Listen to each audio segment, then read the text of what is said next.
Method most important. దాదాపు నవరోజు ఉన్నాడు, ఒక పాయింట్ కట్ చేయదు.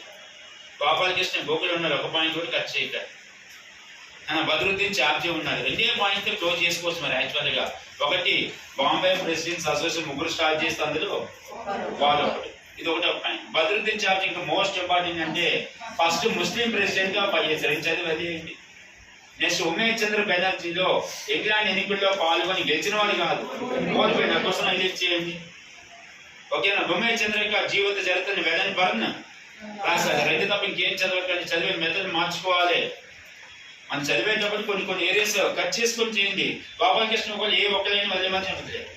అట్లా కొంతమంది పేర్లు బాగా హైలైట్ చేసుకొని కొన్ని కట్ చేయండి అన్న. చెప్పేటప్పుడు లాంగ్ గా రాయండి, తర్వాత చదివేటప్పుడు కొంచెం కట్ చేసే మెథడ్ కూడా మోస్ట్ ఇంపార్టెంట్. ఎక్కువ మంది పర్సన్ అదే ముగ్గురు నలుగురు అనుకో, లైన్ టు లైన్ చదవడానికి ట్రై చేయాలి అన్న పాయింట్ లో. ఇప్పుడు ఎంతమంది అయ్యారు మొత్తం టోటల్ గా కనీసం ఒక 8 to 9 మెంబర్స్ రావాలి మిత్రులు. ఒక క్లియర్ ఎంత వరకు జస్ట్ పర్సన్ పేరు మార్చుకోండి. రాస్ బిహారీ ఘోష్, RASH, రాస్ బిహారీ ఘోష్. దాని నెంబర్స్ ఏం సంబంధం, పేరు రాసుకొని చాలు. RASH Rash Bihari, BIHARIGHOSH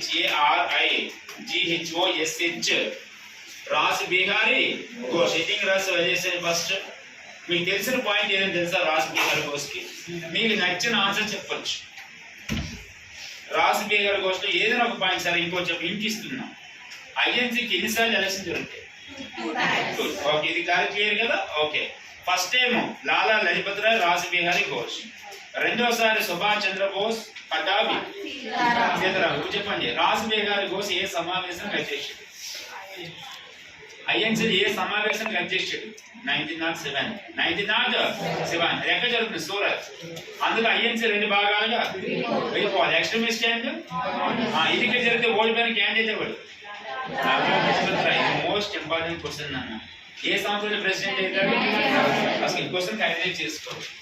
1907 INC meeting. 1907 INC meeting. 1907 INC meeting.